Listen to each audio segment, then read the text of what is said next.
Yeah, what's going on YouTube? In this video, I just want to kind of talk about cold air intakes and signs of loss of horsepower, or if you're at a point to where you can't get past a certain number, how important it is to maintenance your cold air intake.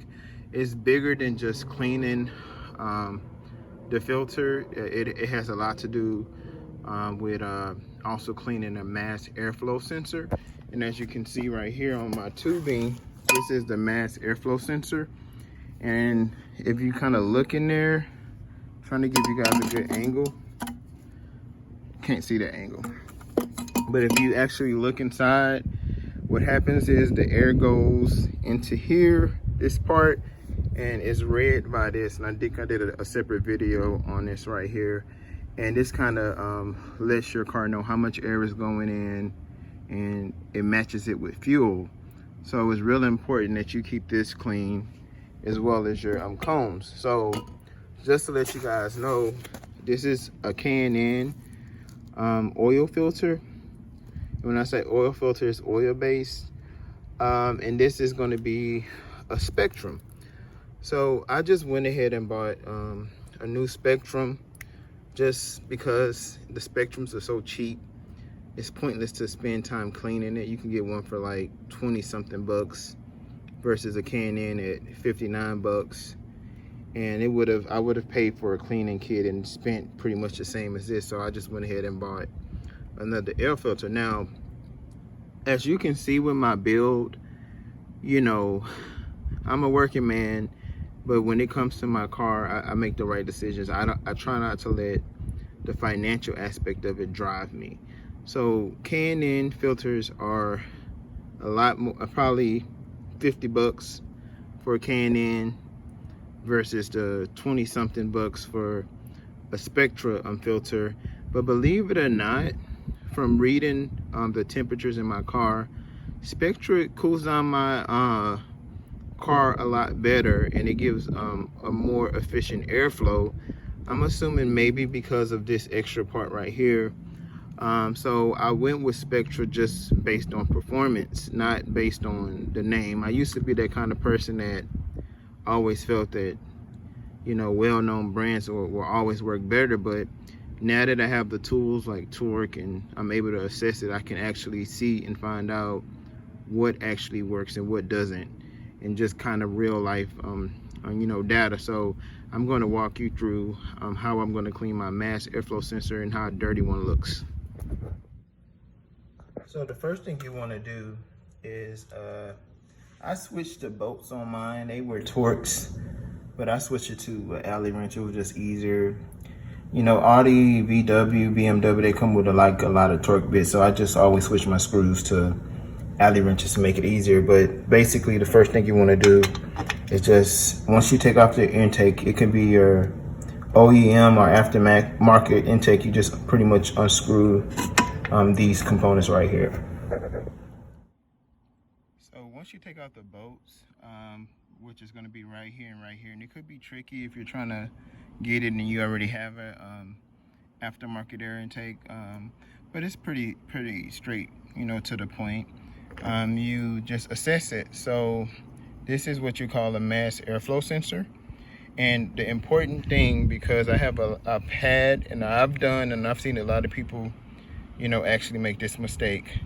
The airflow sensor should be pointed in the direction of the airflow. So for example, if you put your airflow sensor in this way, what's going to happen is it's not going to properly read your car, and you can run rich or lean, and, you know, have a lot of issues. I've seen a lot of people who had rich or lean, and I took a look at their cars and they did some aftermarket air intakes, and they actually put it in backwards. You can put it in backwards because the holes pretty much are symmetrical to where it can be either side, so it's easy to make that mistake. So remember, this is where my cone is going to this is where my cone is going to be, right here. So I need to make sure that the airflow comes in right here, because what happens is it reads the air right there, and then that sensor, I'm trying to zoom in, I'm trying to see if I can zoom. It reads the air, and this sensor right here is what tells your car how much air is coming in, and it matches it with gas. So if that little sensor, let's see if I can get a better view. So if this little sensor is dirty right here, which mine is filthy, and it looks like mine has a little wear, you will get the proper reading. So it's important that you always maintenance this on your vehicle. And you can even look and see just kind of the greasiness right there. So there we go. That's the thing I want to clean right there.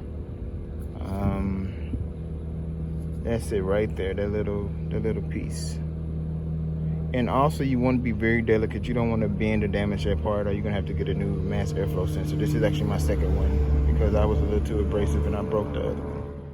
I don't know if you guys can also see, but I have like a lot of like oil buildup and residue as well. So that just comes if you have aftermarket intake like Can-Am or something, and you have oil base filters, your actual mass airflow sensor needs to be maintenance a little bit more, because it tends to have get dirtier quicker, and that oil can build up residue. So although your car may be working, you won't get all the efficiency that you need from your vehicle. So I'm going to make sure this gets cleaned up so my car can run better. So this is what I use to clean it. So this is going to be mass airflow sensor cleaner. Now I've used alcohol before. They say not to because alcohol has some form of residue. I've used water, I've used different things. It worked for me, but just for the sake of it, I just bought this right here so I can just spray it. I'm just pretty much maintenance in my vehicle. I've been doing a couple runs and different things, and I noticed a little bit of my torque. I wasn't feeling a little bit of my torque, and I haven't been able to go to the dyno shop to see if I decreased or increased, but just based on my percentage of airflow, it did reduce a little bit. So therefore I'm doing the maintenance on my air intake. So pretty much, as you can see, it comes with a tube. So I'm gonna clean it a little better, but I just want to kind of show you guys. So you want to just kind of spray inside here.